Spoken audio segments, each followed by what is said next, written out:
яркий, привлекающий внимание двухсторонний лайтбокс с внутренней LED подсветкой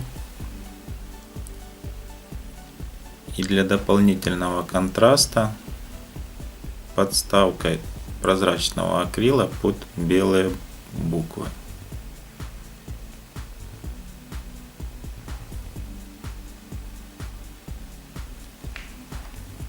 Сейчас хорошо видно, как подсвечивается сквозь прозрачный акрил торец букв. Цветной плексиглаз, подрезка на лазере, и белый плексиглаз, тоже лазерная подрезка. Прозрачные буквы с толстого плексиглаза, тоже лазерная подрезка. Для того, чтобы буквы не выпадали после подрезки, их подклеивают скотчем. Нам сейчас нужно с обратной стороны подклеить.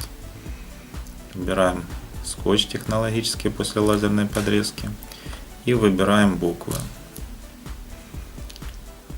Сейчас хорошо видно внутренности буквы Е.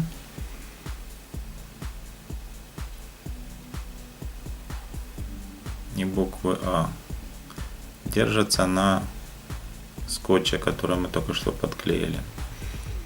Не выпадают. Это нам нужно в процессе производства, потом мы скотч уберем. Прикладываем буквы с прозрачного плексиглаза. Плексиглаз толстый.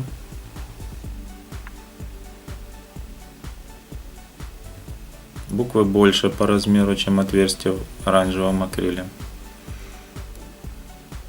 И белые буквы из белого акрила. Они тоже больше чуть-чуть, нежели прозрачный акрил. Подберем. Это рекомендуется сделать, чтобы потом не перепутать, не приклеить случайно букву вверх ногами или в зеркальном отражении.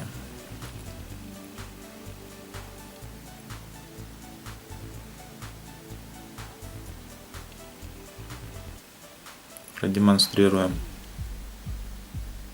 Внутренность держится на скотче. Прозрачный акрил. Он где-то миллиметра на 1,5 на 2 по периметру больше, чем отверстие в акриле, в оранжевом.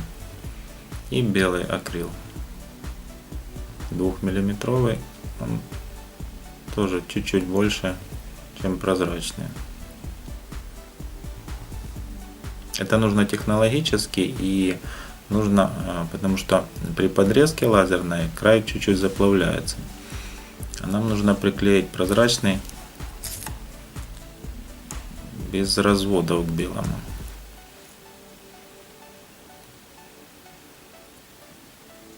Вот такая красивая буква. Где-то на миллиметр больше белый молочный акрил, чем прозрачный.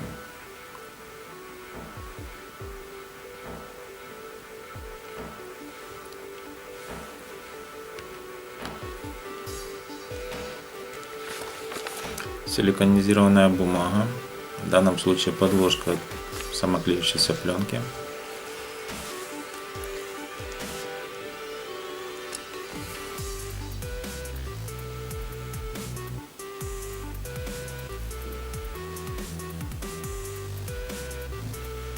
Растворитель. Это не совсем клей, это пластиковый органический растворитель.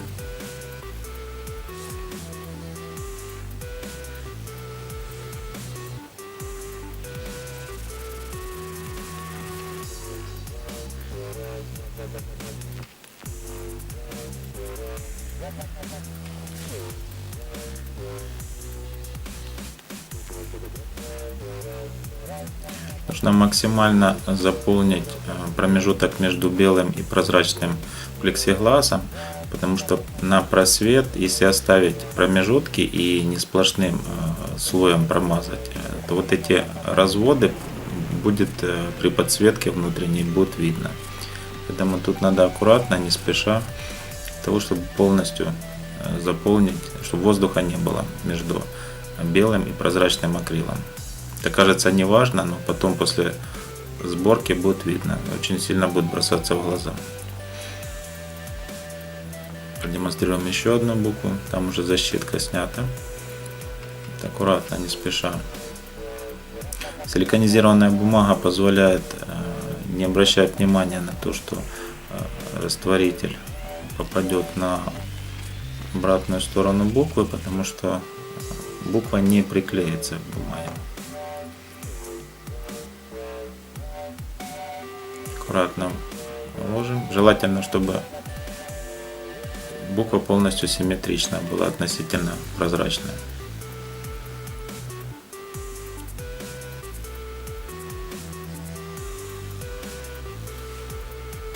В таком виде нужно букву оставить примерно часов на 12. В данном случае продемонстрирую размеры. 8 мм было и 2 мм. Шестерка, прозрачный акрил с лазерной подрезкой.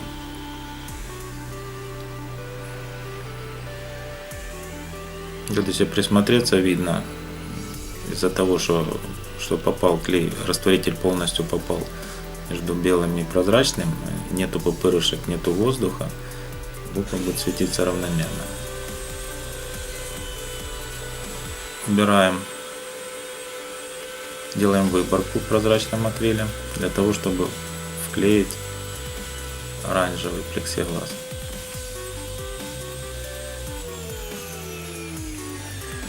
Можно увидеть. В данном случае мы пользуемся фрезой, которая делает 3-миллиметровую выборку. Разница между размером прозрачного плексигласа и отверстием в оранжевом акриле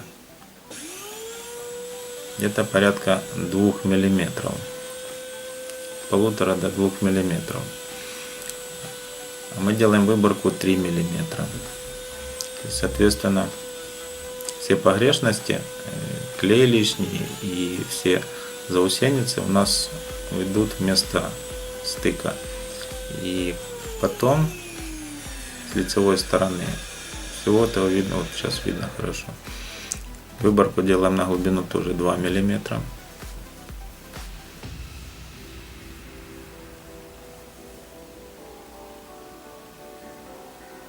Возвращаемся к оранжевому плексигласу. Снимаем защитную пленку, теперь ее можно снять, но снимаем пока только с лицевой стороны. С этого момента нужно все делать аккуратно. Попадание клея на плексиглас оставляет развод. Клей, растворитель стараемся попасть только исключительно в нашу выборку, не касаясь прозрачной части.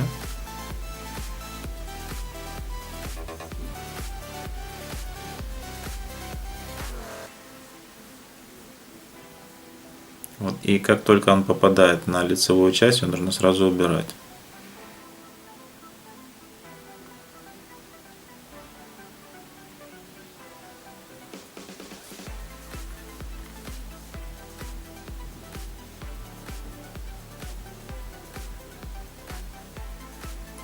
Проливаю все буквы,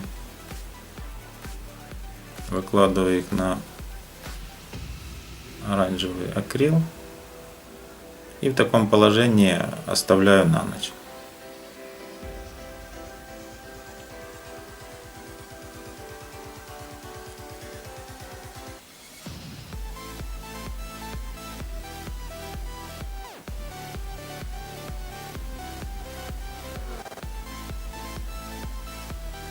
Держать их не нужно, придавливать тоже не нужно, они достаточно ровно ложатся.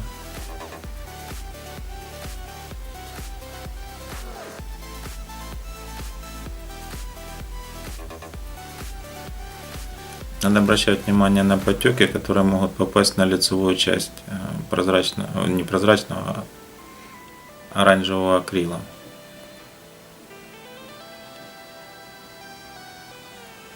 Ночь полежала, можно переворачивать.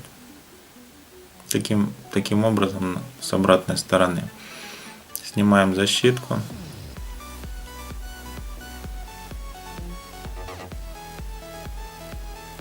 Сейчас между оранжевым и прозрачным берем клей ПММА.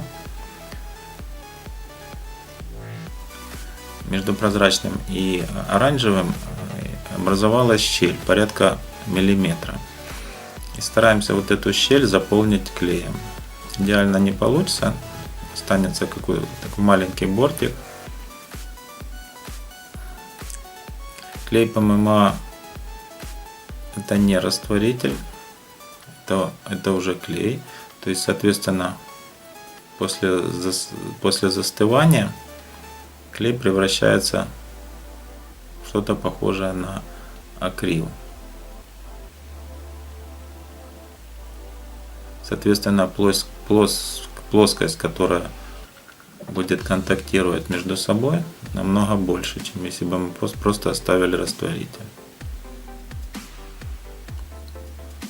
Это гарантирует монолитность конструкции.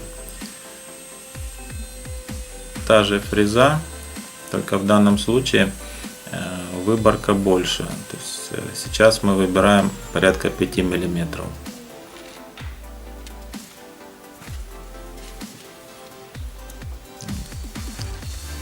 Поменяем подшипник. То есть на одной стороне мы выбрали 5 мм, а на другой стороне мы сделаем стандартную выборку 3 мм. Это нужно для того, чтобы аккуратно собрать. Собирать мы начнем с части, которая идет с 3 мм выборкой. Сейчас хорошо видно, подшипник намного больше.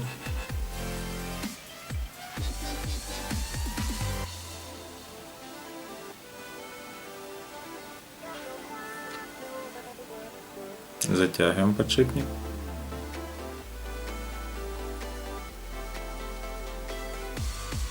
И вторую часть обрабатываем этим подшипником, то есть соответственно выборка будет 3 мм. С нее начнем сборку.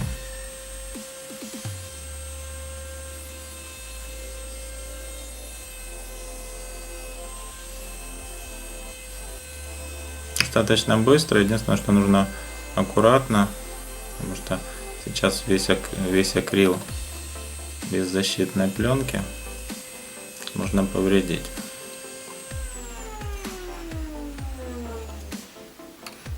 Вот 3 мм в одном выборка и 5 мм в другом акриле. Продемонстрируем это линейкой. Еще, чтобы было видно. Это две части, сейчас две стороны нашего будущего лайтбокса. Стандартная процедура, не будем акцентировать внимание. Молочный акрил 3 мм,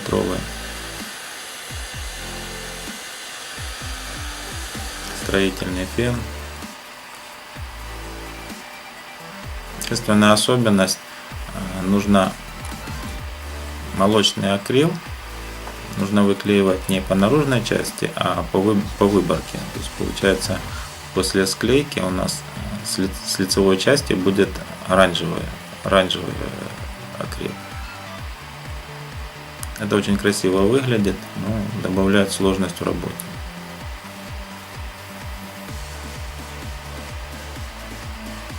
Красиво, потому что мы прячем щель, через которую мог бы пробиваться свет. Мы прячем, то есть получается тройное преломление луча, и напрямую свет не попадает.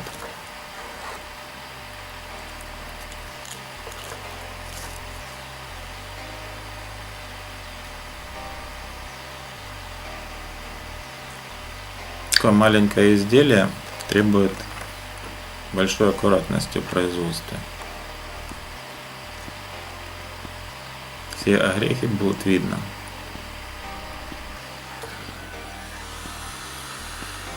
Дальше стандартная процедура. Собираем суперклеем и проливаем ПММА.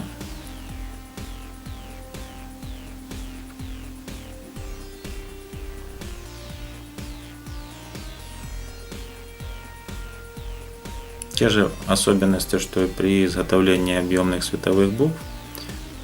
ПММА желательно оставить часов на 5-6, но я оставляю на ночь.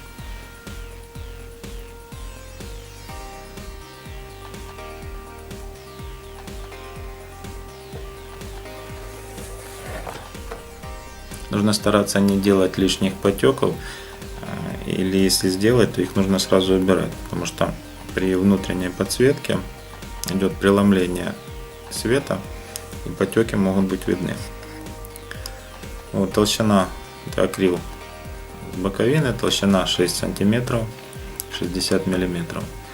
Разметим под светодиодную ленту.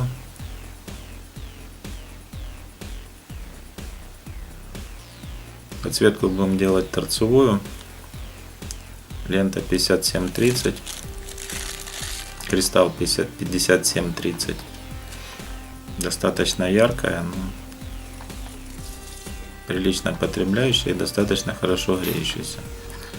Приклеиваем ее на размеченное место, желательно четко посередине, потому что эту ленту потом после сборки ее будет видно. Это будет единственная несветовая часть во всем лайтбоксе.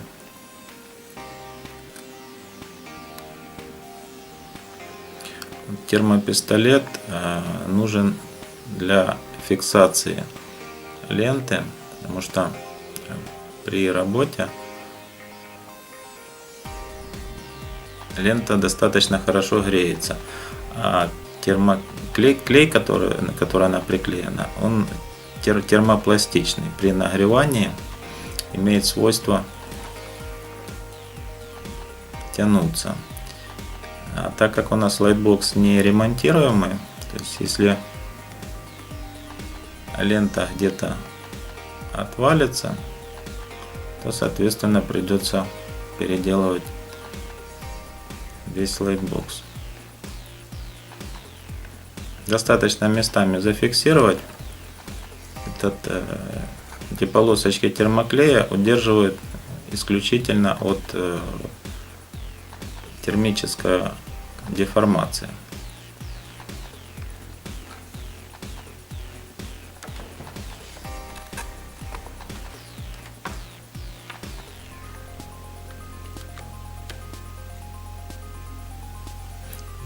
На видео очень сложно сориентироваться по цвету, по яркости, потому что камера автоматически подстраивается под яркость. Но светится лайтбокс равномерно. Вот сейчас сверху лежит крышка, та, в которой выборка 5 миллиметровая.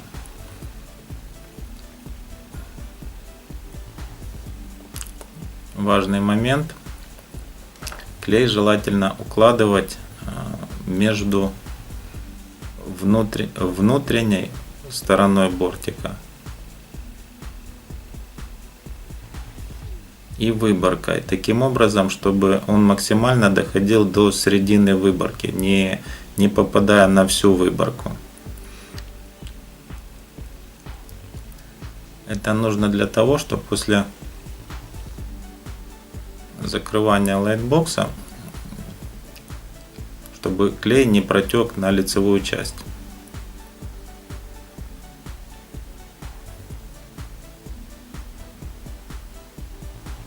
Я не касаюсь носиком совсем, то есть я на весу это все укладываю как бы таким буртиком. Главное не перепутать верх с низом сейчас.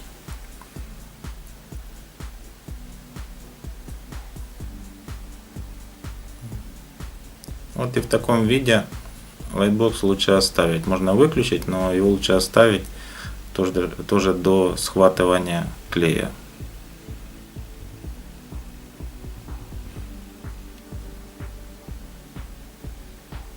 Это импровизированный кронштейн. Так как лайтбокс весь такой нежный и красивый, пришлось и кронштейн делать из акрила.